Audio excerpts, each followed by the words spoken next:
철학자가 한 사람이 있습니다. 그 사람의 이름이 쇼펜하우엘입니다. 우리나라의 김영식이나 이순이 이름하고는 좀 어렵지요. 다 외우지 않아도 당연한 또 큰 문제 없는 철학자인데 쇼펜하우엘.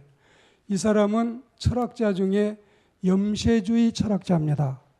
염세주의는 세상을 비관적으로 보고 세상을 허무주의로 보고 그리고 모든 보이는 세상 만물을 절망스럽게 생각을 합니다. 이 쇼펜하우엘은 자살을 예찬하고 죽는 방법도 알려주고 그러면서도 자기는 죽기가 싫어서 항상 침대맡에 무기를 두고 잠을 들었다는 일화가 있는데 이렇게 세상을 비관적으로 라이브니츠 같은 사람은 천만사를 낙관적으로 생각을 하는데 이 사람은 비관적으로 생각합니다. 그런데 이 사람들이 낙천주의나 염세주의를 주장할 때는 많은 연구를 거쳐서 하기 때문에 사람들은 그 말을 받아들이려고 생각을 하고 있습니다. 오늘 여러분 우리가 성경 말씀을 보면 이 쇼펜하우엘이라고 하는 염세주의 철학을 능가하는 그런 이 염세주의 말씀이 성경에 있습니다. 성경에 바로 전도서에 있습니다. 전도서 4장 2절에 보시면 이 세상에 두 사람이 복이 있는데 한 사람은 세상에 지금 우리처럼 살고 있는 사람보다는 이미 죽은 사람이 복이 있다. 또 한 사람 복인을 소개하는데 아예 세상에 태어나지 않는 사람, 이 사람은 더 복이 있다. 그러니까 이쯤 되면 여러분 전도서의 인생 무상에 대해서 우리는 더 이상 할 말이 없습니다. 아무리 비관주의 철학자들이 세상이 허무하다고 해도 전도서 같이 여러분 허무하니 천하만사가 다 허무하다. 이게 전도서의 주장입니다. 그리고 6장 3절에 가시면 아들, 딸 100명을 낳고 살아도 인생은 허무한 거다. 그리고 여러분 6장 6절에 가시면 1000살의 갑절, 우리 표현으로 하자면 2000살을 살아도 인생은 허무하다. 그러나 전도서가 이처럼 끝없는 허무주의와 인생 무상을 논한 것 같지만 전도서를 제가 이 1장에서 12장까지 절을 계산기를 가지고 두 번을 확인을 해보니까 222절 1장에서 12장까지 9절로 222절이 있는데 220절이 인생이 허무하다. 인생이 무상하다. 이게 220절입니다. 마지막에 두 절, 전도서 12장 13절과 14절이 없었더라면 여러분 이거는 220절을 뒤집는 대반전인데 전도서는 완전히 염세 철학의 교본으로 독본으로 남을 만큼 인생을 허무하다고 하고 있습니다. 자신의 체험한 삶을 객관적인 입장에서 냉정하게 평가한 인생론이기 때문에 솔로몬의 이 전도서는 수많은 사람들이 애도가고 있는 일이기도 합니다.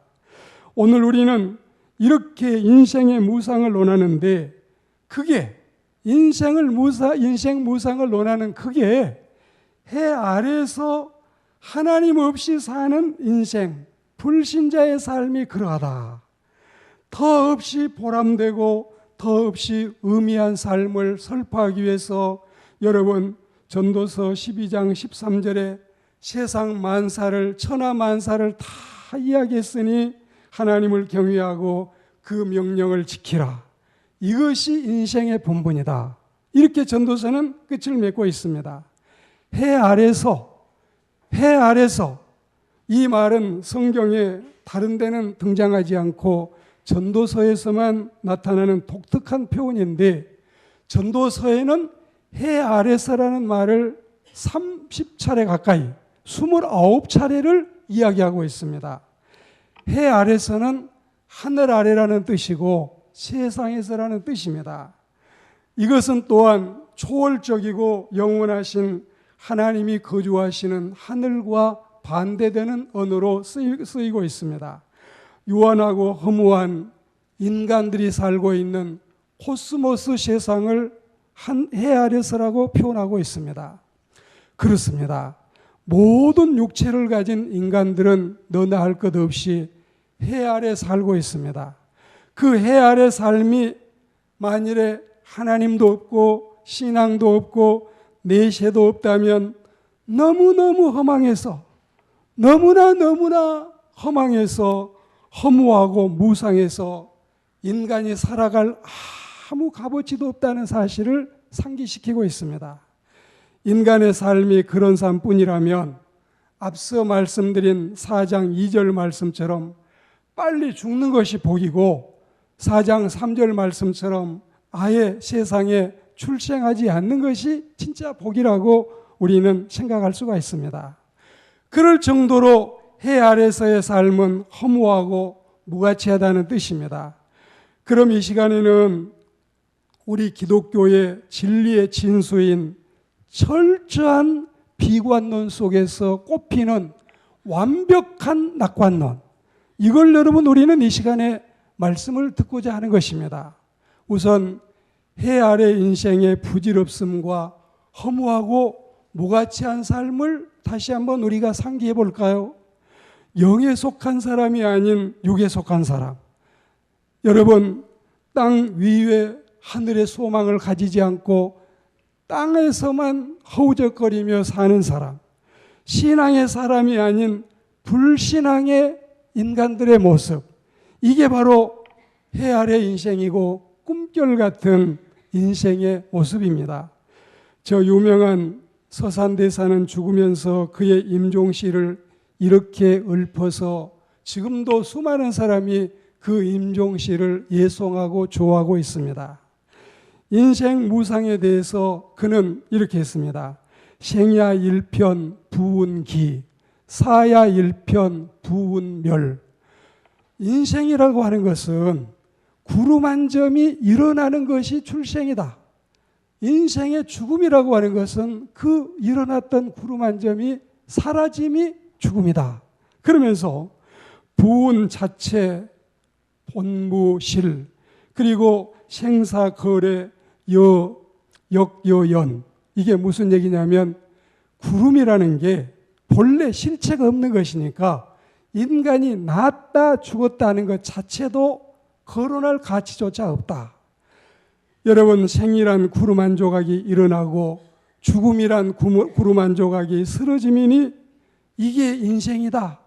그러나 우리가 성경을 보면 사실 하나님께서 인간을 지으실 때 흙반죽 속에 생기를 불어넣어서 당신의 형상을 따라서 만물의 영장으로 해 아래 가장 고귀한 존재로 지으신 것이기 때문에 구름 한 조각이 일어났다가 구름 한 조각이 지는 것과 인생은 전혀 다르다는 사실을 우리는 알아야 되겠습니다. 인간이 범죄하고 인간이 조물주 하나님을 떠나고 창조 기사의 진리를 떠나므로 그런 인생은 마침내 진화론으로 돌아가서 원숭이의 손자로 전락하고 염세주의로 돌아가서 허무와 절망의 나락에 떨어지고 그리고 유물주의로 돌아가서 허망한 물질의 노예가 되는 것이 사람들의 모습입니다. 바로 이런 인생이 해 아래서 하늘 아래서 세상에서 부질없고 허무하고 목적 없고 의미 없고 내세 없고 소망 없고 보람 없고 가치 없는 천하의 헐갑 인생, 천하의 세상의 싸구려 인생이 되고 마는 것입니다. 오늘 2절에 보시면 헛되고 헛되며 헛되고 헛되니 모든 것이 다 헛되도다. 꽃은 무슨 일로 피어서 수이지며 잎은 어이하여 푸르는 듯 누르는가. 여러분, 이렇게 아름다운 꽃들이 다음 주일이면 다 시들어 있잖아요. 그렇게 산천초목이 푸르러 녹음을 자랑하지만 어느새 가을이 오면 겨울이 오면 앙상한 가지만 남아있지 않아요. 꽃은 피어도 고치고 사람은 나도 이윽고 죽는다. 이 허무한 법칙은 생명 있는 것들에 피할 수 없는 운명이다. 이 일 때문에 수많은 사람이 인생을 괴로워하고 아파하고 살아가고 있습니다. 이러면서 결국 이들은 세속적인 수고와 그리고 쾌락적인 욕망과 허망한 인생의 부질없음을 한탄합니다. 아무리 한탄을 하고 또 해도 잠을 자지 않고 밤을 새워서 한탄해도 인생은 부질없는 것밖에는 되지 않는다는 사실을 그들은 깨달을 수가 있습니다. 이 세상은 이렇게 해 아래 세상에서 소망이 없이 사는 사람들은 허무한데 오늘 말씀에 앞서 말씀드린 것처럼 220절이 이런 말씀으로 이루어져 있다 해도 마지막에 2절 완전히 대반전을 가져오는 2절 말씀에 보면 해 위의 인생을 소망스럽게 가치 있게 소개하고 있습니다. 그렇습니다. 한 세대는 가고 한 세대는 오고 해는 뜨고 해는 지고 바람은 남풍으로 불다가 북풍이 되고 강물은 흘러도 채움이 없고 눈도 귀도 보고 들어도 족함이 없고 비눗방울 꺼진 뒤에 먼 하늘만 남듯이 이 허망한 세상에서 진정으로 소망스럽고 가치 있는 삶을 우리가 원하신다면 모든 인생이 하나님 앞에 돌아와서 신앙을 가지고 살고 하늘나라의 소망을 두고 살아간다면 해 위의 인생으로 살아가게 될 줄 믿습니다. 세상 만사가 허무하고 인간 지혜도 헛되고 부귀영화도 부질없고 성공 출세도 무상해서 인생 살다가 죽음이 꿈 같다고 해 아래만 세상에서만 땅에서만 보고 있으니 그렇지 눈을 들어서 하늘의 소망을 갖고 눈을 들어서 신령한 세계를 바라보셔요. 인간은 분명히 소망스러운 존재라는 사실을 우리는 믿게 될 줄 믿습니다. 정처 없이 방황하고 떠도니까 그렇지 주님을 내 구주로 영접하고 내 마음에 성령님을 모시고 하나님을 내 아버지로 삼고 내가 그분의 자녀가 되어보셔요. 찬송가 483장을 정말 값있게 뜻있게 의미있게 불러보셔요. 우리가 늘 부르는 646장을 정말 구원받은 감격 속에 불러보셔요. 여러분 행운 유수와 같은 세상이라고 누가 말할 수 있습니까? 오는 데도 모르고 가는 곳도 모르겠다고 누가 한탄할 수가 있습니까? 말씀 속에서 진리를 찾고 신앙 가운데서 소망을 가지면 믿음 안에서 봉사하고 천성을 바라보면서 가치 있게 살면 우리의 인생은 허망한 인생이 되지 않을 줄을 확실히 믿습니다. 이 얼마나 소망스러운데, 이 얼마나 가치 있는데, 이 얼마나 희락이 넘친데, 이 얼마나 확신에 찬 감사가 있는데 이런 소망의 인생이 해 위의 인생이라는 사실을 우리는 잊지 말고 살아야 할 줄로 믿습니다.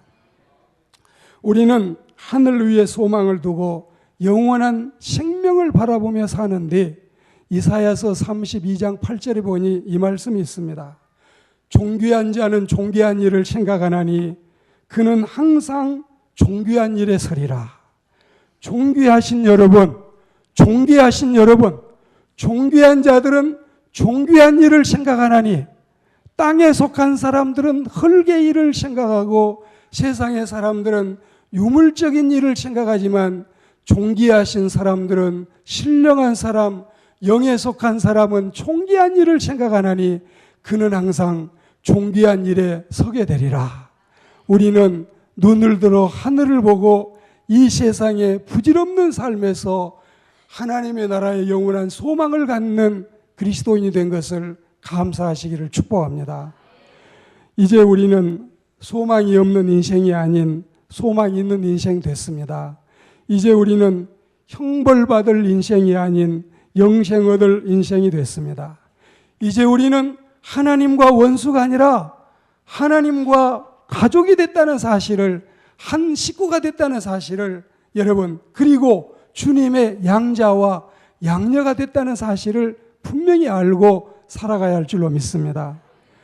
어쩌면 전도서는 1장 1절에서 12장 12절까지 220절의 인생 무상, 세상사가 허무하다고 탄식하고 해 아래 소망 없는 인생을 고발하지만, 그러나 여러분, 마지막 12장 13절과 14절 2절 말씀이 최대의 반전을 가져와서 99%의 세상이 허무하다 해도 단 1%가, 그 1%가 99%를 이겨내는, 그리고 여러분 1%의 하늘의 소망이 99%의 세상의 절망을 깔아뭉개고 묵살시키는, 그리고 여러분 영생의 꽃을 피우는 이 진리가 전도서를 통해 우리에게 허락됨을 감사하고 하나님께 영광 돌리시게 되기를 축복합니다.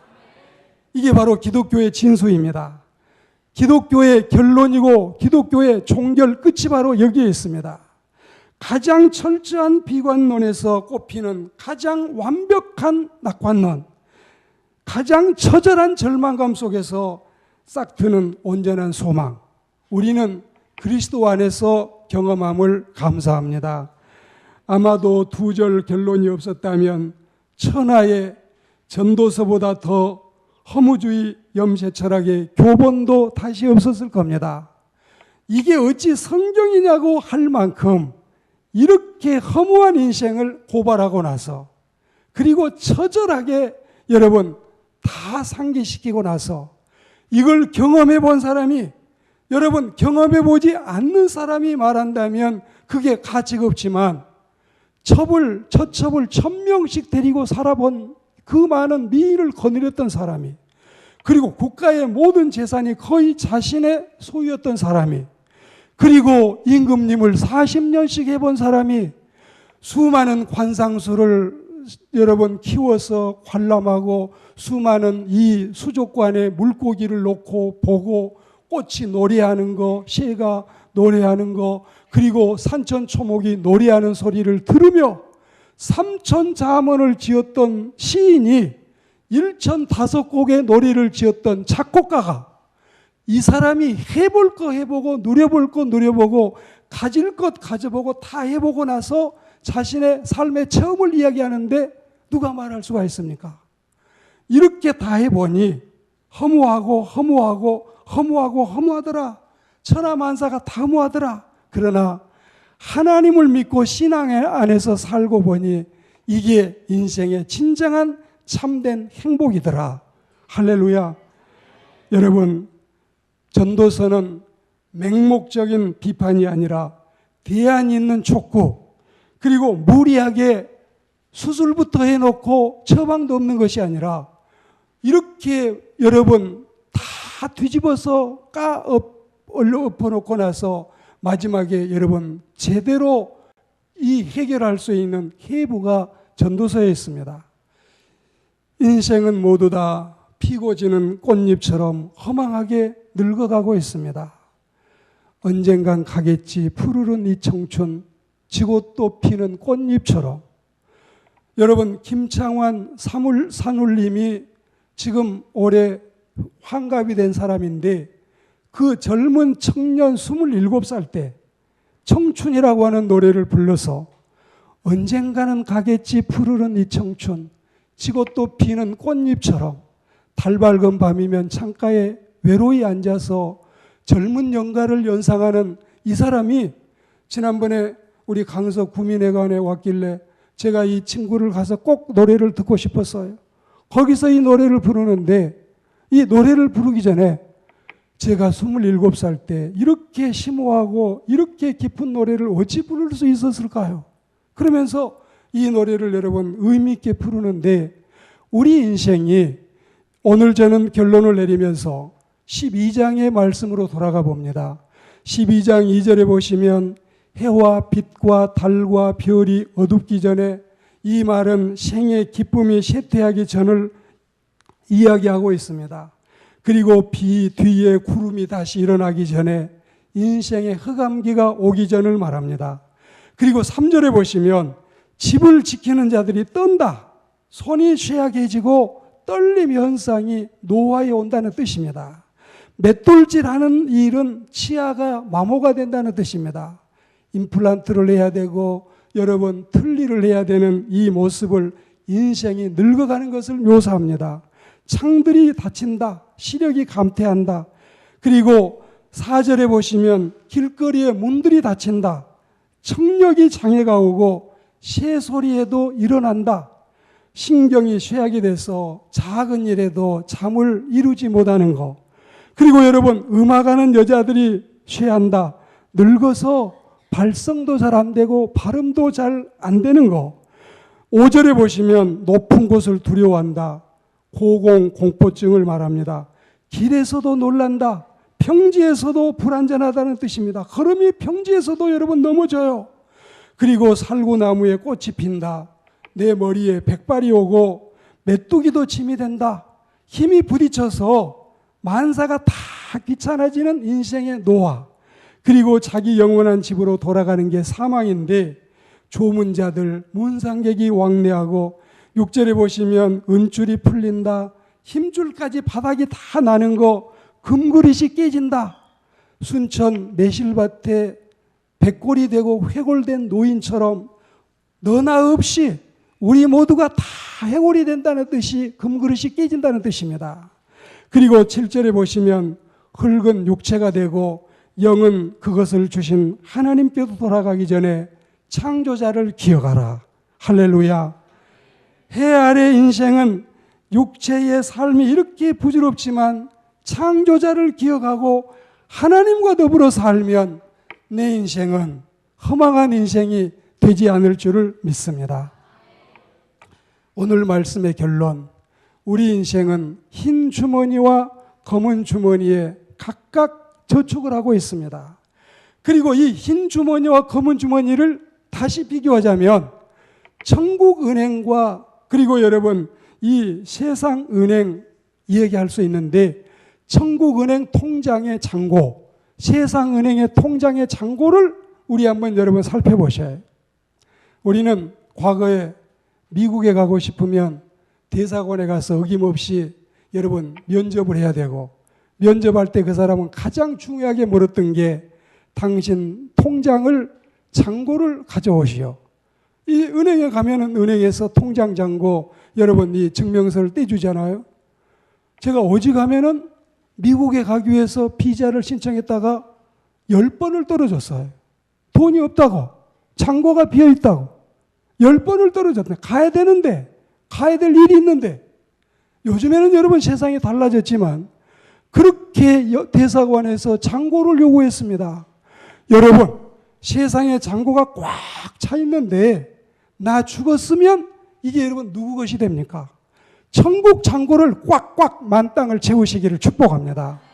선한 일 많이 하고 하나님을 위해서 양로원이나 고아원이나 재활원이나 모자원이나 여러분 불쌍한 소년 소녀 가장들이나 독거 노인들이나 어려운 분들을 열심히 돕고 사랑하다가 이 허망한 세상을 보람있게 가치있게 의미있게 살다가 해 아래 인생으로 종지부 찍지 마시고 해 위의 인생으로 승리하는 저와 여러분들이 되기를 축복합니다. 오늘 말씀을 맺으며 저는 내일이면 이 세상에 태어난 지 60년째를 맞이하는데 60년이면 여러분 21,900날을 살아온 겁니다. 80을 살면 29,200날을 살게 되는 겁니다. 우리는 이렇게 제가 오래 살았으면 한 10만 날은 산 줄 알았는데 실제 계산을 해보면 3만 날이 되지 않고 21,900날입니다. 이제 우리가 80을 산다 해도 29,200날밖에 못 삽니다. 살아있는 동안 선한 일에 힘쓰고 하나님의 영광을 위해서 살면 허무한 염세주의 인생이 되지 않을 줄 믿습니다. 이런 모습으로 하나님 앞에 당당하게 설 수 있는 저와 여러분이 되시기를 영원한 생명의 나라에서 부활의 영광을 누리는 우리가 되기를 주의 이름으로 축복합니다.